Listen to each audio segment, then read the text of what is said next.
महाभारत में अर्जुन और कर्ण का चरित्र वीरता, धैर्य और समर्पण का प्रतीक रहा है, लेकिन क्या आप जानते हैं कि बीते पिछले कुछ सालों में अर्जुन और महारथी कर्ण के बारे में कई मिथक बातें व कहानियां प्रचलित हो गई, जो वास्तविकता से कोसों दूर हैं। क्या अर्जुन वास्तव में एक स्वार्थी और अहंकारी योद्धा थे? क्या उनके साहस और युद्ध कौशल महारथी कर्ण से कम था? सूर्यपुत्र कर्ण पर बने कुछ टीवी सीरियल में यह दिखाया जाता है कि महाभारत का सबसे शक्तिशाली योद्धा कर्ण है। दोस्तों, आज हम आपको इस वीडियो में अर्जुन और कर्ण के बारे में फैलाए हुए कुछ ऐसे झूठ के बारे में बताएंगे जिनका मूल महाभारत और वास्तविकता से कोई लेना देना नहीं है। हेलो दोस्तों, स्वागत है आप सभी का हॉलिस्टिक चैट्स के एक नए एपिसोड में। सर्वप्रथम आइए जानते हैं अर्जुन के बारे में प्रचलित झूठ के बारे में। नंबर 1, दुर्योधन ने दिया था अर्जुन को वरदान। इस कथा के अनुसार जब अर्जुन ने दुर्योधन को गंधर्वों के कारावास से छुड़वाया था तो उस समय दुर्योधन ने उसे कोई वर मांगने को कहा था, तो अर्जुन ने कहा था कि वह समय आने पर वो वर मांगेंगे। तब कुरुक्षेत्र युद्ध में अर्जुन ने दुर्योधन से वर स्वरूप 5 बाण मांगे थे। अब प्रश्न यह उठता है कि सुई की नोक के बराबर भूमि नहीं देने वाला दुर्योधन अर्जुन को वरदान देगा, और अर्जुन जैसा व्यक्ति दुर्योधन से कुछ लेगा जो व्यक्ति पांडवों को 5 गांव देने से साफ मना कर सकता है, वो भला उनको क्या देगा? यह एक मनगढ़ंत कहानी है, मूल महाभारत में इसकी चर्चा नहीं की गई है। नंबर 2, अर्जुन और कर्ण की पत्नी वशाली की प्रेम कहानी। व्यास रचित महाभारत में कर्ण की किसी भी पत्नी का नाम सभी 18 पर्वों में कहीं भी उल्लेखित नहीं है। इसी प्रकार महाभारत में इसका भी वर्णन नहीं है कि कर्ण की एक से अधिक पत्नियां थी। कर्ण की अनुपस्थिति में उसकी पत्नी का अर्जुन से प्रेम करना या द्रौपदी का कर्ण से प्रेम करना हास्यजनक है। नंबर 3, अर्जुन ने जयद्रथ का वध पाशुपतास्त्र चलाकर किया था। महाभारत के द्रोण पर्व अध्याय 146 के अनुसार जयद्रथ का पीछा करते हुए दिन बीतने को था, तब श्री कृष्ण ने अर्जुन से कहा कि तुम दुरात्मा सिंधु राज का मस्तक शीघ्र से काट लो, क्योंकि सूर्य अब पर्वत श्रेष्ठ अस्ताचल पर जाना ही चाहते हैं। अर्जुन ने तब वहां मंत्रों का उच्चारण कर एक दिव्यास्त्र का आह्वान किया था जो इंद्र के वज्र के समान था। उस अस्त्र ने जयद्रथ का सिर धड़ से अलग कर दिया। नंबर 4, श्री कृष्ण ने कर और अर्जुन की दान वीरता की परीक्षा ली तो अर्जुन विफल हो गए। यह वही कथा है जिसमें श्री कृष्ण ने पहले अर्जुन को 2 सोने के पहाड़ दिए। लोगों को दान देने के लिए अर्जुन महीनों लगे रहे, थोड़ा थोड़ा सभी में बांटने में, पर सोना समाप्त नहीं हुआ तो अर्जुन ने हार मान ली। फिर कर्ण को भी उसी प्रकार से 2 सोने के पहाड़ दिए दान देने के लिए। तब कर्ण ने 2 लोगों को एक एक सोने का पहाड़ उपहार में दे दिए। अर्जुन यह देख अचंभित थे। तब श्री कृष्ण ने समझाया कि दान करते समय अर्जुन ने उतना ही सोना चुना जितना उसने सोचा था कि यह उनके जीवन भर के लिए पर्याप्त होगा, लेकिन कर्ण ने बिना कोई सीमा निर्धारित किए वो दोनों पहाड़ दोनों व्यक्तियों को दे दिए। यह एक लोक कथा है जिसका महाभारत से कोई संबंध नहीं है। नंबर 5, हनुमान जी ने अर्जुन से युद्ध कर उनका घमंड तोड़ा था। इस कथा के अनुसार जब अर्जुन तीर्थ यात्रा पर थे तो एक समय वे राम सेतु के निकट पहुंचे। तब अर्जुन ने अपने साथियों से उस सेतु के बारे में पूछा था तो उन्होंने बताया कि यह सेतु श्री राम ने वानरों की सहायता से बनवाया था। इस पर अर्जुन बोले कि अगर वह होते तो केवल बाणों के जाल से ऐसा पुल बना देते कि सारी सेना उस पर से लांघ जाती। तब हनुमान जी वहां आए और अर्जुन से बोले कि वे इस बात को तभी मानेंगे जब बाणों का वो पुल मेरा भार सहन कर पाएगा। तब अर्जुन ने भी यह प्रतिज्ञा ली कि अगर वह विफल हो गए तो गांडीव के साथ अपनी आहुति दे देंगे। और हनुमान जी ने कहा कि अगर तुम सफल हो गए तो कुरुक्षेत्र युद्ध में मैं तुम्हारे रथ पर विराजमान होगा। तब अर्जुन ने बाणों की सहायता से एक सेतु का निर्माण किया, परंतु जैसे ही हनुमान जी उस पर चढ़े वो पुल टूट गया। अर्जुन हताश हो गए और उन्होंने अग्नि में कूदने की ठानी। तभी भगवान श्री कृष्ण प्रकट हुए और उन्होंने अर्जुन से कहा कि एक और पुल का निर्माण करो, और इस बार श्री कृष्ण ने कूर्म अवतार लेकर उस सेतु के नीचे स्थित हो गए। इस बार हनुमान जी जब उस पर चढ़े तो वह पुल नहीं टूटा। हनुमान जी ने बहुत प्रयास किया परंतु वह पुल खड़ा रहा। हनुमान जी के इस प्रयास से भगवान कुर्म की पीठ बुरी तरह से घायल हो गई। हनुमान जी को जैसे ही सत्य का स्मरण हुआ तो वह तुरंत रुक गए और अर्जुन से कहा कि वे उनके रथ पर स्थित रहेंगे। इस वृतांत का वर्णन मूल महाभारत और अन्य 18 पुराणों में कहीं भी नहीं है। नंबर 6, अर्जुन पाशुपतास्त्र का ज्ञान भूल गए थे। महाभारत के द्रोण पर्व अध्याय 80 के इस वृतांत को तोड़ मरोड़ कर पेश किया गया केवल अर्जुन को नीचा दिखाने के लिए। इस अध्याय के अनुसार अर्जुन अपनी प्रतिज्ञा की रक्षा के लिए व्यास जी के बताए हुए शिव संबंधी मंत्र का चिंतन करते हुए नींद मोहित हो गए। उस समय स्वप्न में श्री कृष्ण चिंता में पड़े हुए अर्जुन के पास आए और बोले, पार्थ, पाशुपत नामक एक परम उत्तम सनातन अस्त्र है जिससे युद्ध में भगवान महेश्वर ने समस्त दैत्यों का वध किया था। यदि वह अस्त्र आज तुम्हें विदित हो तो तुम अवश्य कल जयद्रथ को मार सकते हो, और यदि तुम्हें उसका ज्ञान ना हो तो मन ही मन भगवान वृषभध्वज की शरण लो। तदनंतर ध्यानस्थ होने पर अर्जुन ने अपने आप को भगवान श्री कृष्ण के साथ आकाश में जाते हुए देखा। उसके बाद स्वप्न में ही अर्जुन सहित भगवान श्री कृष्ण ने पाशुपतास्त्र की प्राप्ति के लिए भगवान शंकर को प्रसन्न किया। अर्जुन के स्वप्न में आकर यह सब श्री कृष्ण ने इसलिए किया क्योंकि जयद्रथ वध को लेकर अर्जुन चिंतित थे और श्री कृष्ण ने उन्हें स्मरण करवाया कि तुम्हारे पास तो पाशुपतास्त्र है, तो फिर चाहे कल जयद्रथ की रक्षा में स्वयं देव भी उतर आए तो भी वह मारा जाएगा। यह बात अलग है कि अर्जुन ने पाशुपतास्त्र का प्रयोग ही नहीं किया और ना ही कभी अर्जुन उसका ज्ञान भूले थे।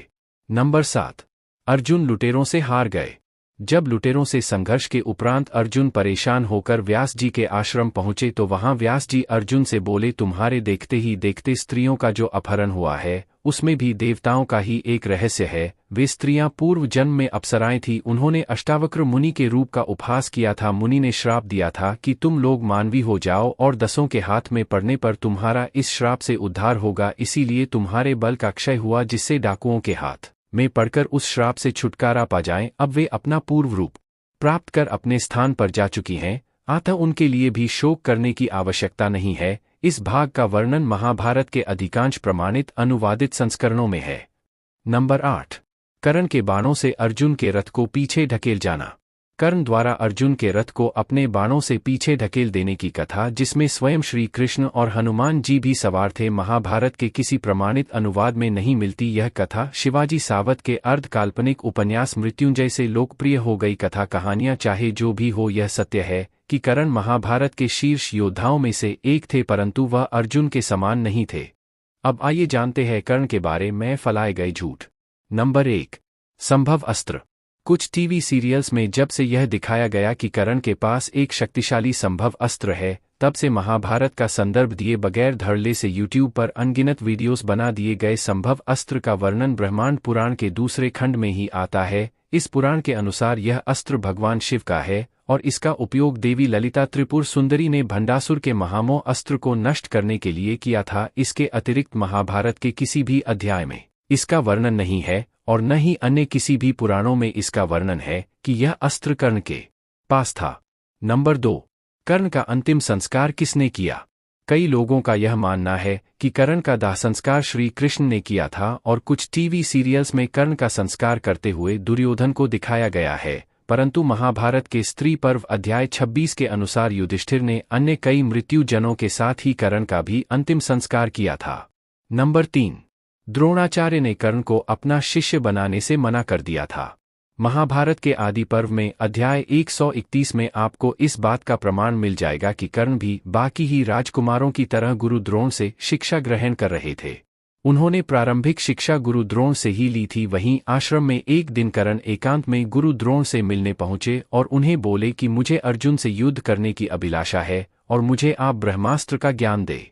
पर द्रोणाचार्य कर्ण की मंशा भांप गए थे और उन्होंने मना कर दिया। तब कर्ण परशुराम जी के पास गए थे। कुंडल हरण पर्व में भी कर्ण ने सूर्य देव से कहा था, आप मेरी चिंता ना करें, मेरे पास शास्त्रों का महाबल है, मैंने परशुराम और द्रोणाचार्य से अस्त्र विद्या सीखी है। नंबर 4, कर्ण द्वारा श्री कृष्ण को सोने का दान देना।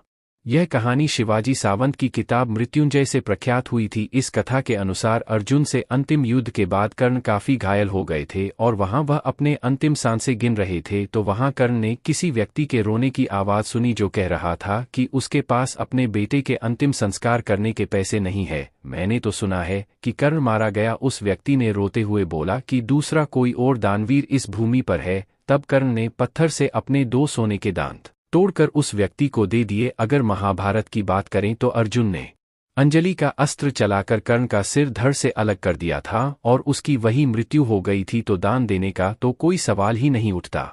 नंबर 5, एक और भ्रांति जो हाल ही में कुछ समय से बहुत देखने सुनने को मिल रही है कि जब कर्ण अर्जुन के साथ अपने अंतिम युद्ध में बहुत घायल हो अपनी अंतिम सांसें गिन रहा था तो उस समय परशुराम जी कर्ण से मिलने आए और उनमें संवाद हुआ था। ऐसा कभी संभव ही नहीं हो सकता, क्योंकि जैसा कि हमने पहले बताया है कि अर्जुन ने जब अंजलि का अस्त्र चलाया था तो कर्ण का सिर कट जाने से उसी क्षण उसकी मृत्यु हो गई थी। नंबर 6, कर्ण द्वारा अर्जुन के रथ को अपने बाणों से पीछे धकेल देना, जिस पर स्वयं श्री कृष्ण और हनुमान जी सवार थे। ना जाने यह कथा कहाँ से आई और ऐसी काल्पनिक कथा को किसने इतना प्रख्यात कर दिया। महाभारत के किसी भी प्रमाणित अनुवादों में इसका वर्णन नहीं है। यह कथा शिवाजी सावंत के अर्थ काल्पनिक उपन्यास से लोकप्रिय हो गई। कथाखानियां जो भी बनी हो, इस बात को कोई नहीं भुला सकता कि कर्ण महाभारत के प्रमुख पात्रों में से एक था, जिसकी प्रशंसा स्वयं श्री कृष्ण कई बार की थी। नंबर 7, कर्ण परशुराम जी के श्राप के कारण अंतिम युद्ध में अपने समस्त दिव्य अस्त्रों को भूल गए थे और उनका वध छल से किया गया। जब कर्ण का रथ धरती में धंस गया था तो कर्ण ने जमीन पर खड़े रहकर भी अर्जुन पर ब्रह्मास्त्र चलाया था, जिसका अर्जुन ने अपने अस्त्र से जवाब भी दिया था। यह बात तो पक्की है कि श्राप का कोई खास असर कर्ण पर नहीं पड़ा था। रथ नष्ट हो जाने पर जमीन पर खड़े रहकर युद्ध करना उस समय एक आम बात थी और योद्धा तो कई रथ बदलते थे, पर यह कारण नहीं बताया गया कि क्यों कर्ण धरती पर ही रुककर युद्ध करना चाहते थे और क्यों रथ का पहिया निकालने की बजाय दूसरे रथ पर नहीं चढ़े। अगर बात करें कि कर्ण को छल से मारा गया, तो अगर आप कर्ण पर्व पढ़े तो जब अर्जुन ने कर्ण के वध हेतु रुद्राक्ष का आवाहन किया था तब कर्ण के रथ का पहिया धरती में धंस गया था और उस समय अर्जुन ने कर्ण की स्थिति पर अस्त्र का प्रयोग नहीं किया और उस अस्त्र को वापस ले लिया। अगर छल से ही मारना होता तो अर्जुन रुद्राक्ष तक का उपयोग कर देते और कर्ण वहीं मारे जाते। उसके बाद अर्जुन ने कर्ण के रथ की ध्वजा को काटा। उस समय पर भी ध्वजा को ना काटकर कर्ण पर प्रहार कर सकते थे और अंत में अंजलि का अस्त्र चलाकर अर्जुन ने कर्ण का वध किया था। कर्ण चाहते तो जैसे पहले ब्रह्मास्त्र और वरुणास्त्र चलाया था, उसी प्रकार अंजलि का अस्त्र के उत्तर में वह अपने दिव्यास्त्र चला सकते थे। उस अंतिम युद्ध में छल नहीं बल्कि दोनों ने अपना युद्ध कौशल दिखाया था और दोनों ही महान योद्धा बड़े ही बहादुरी से लड़े थे। नंबर 8, द्रौपदी स्वयंवर में कर्ण का तिरस्कार। कर्ण उस स्वयंवर में धनुष उठा पाए थे या नहीं, क्या लक्ष्य साध भी पाए थे या नहीं, इस पर चर्चा हो सकती है, क्योंकि विभिन्न संस्करणों में थोड़ा थोड़ा अलग विवरण हमें मिलता है। परंतु महाभारत के जितने भी विश्वसनीय अनुवादित संस्करण है, उनमें किसी में भी द्रौपदी ने कर्ण का तिरस्कार नहीं किया। कर्ण वहां आए थे और उन्होंने प्रतियोगिता में भाग भी लिया था। हॉलिस्टिक चैट्स के हमारे आज के वीडियो में बस इतना ही। आशा करते हैं हमारे द्वारा दी गई जानकारी आपको पसंद आया हो।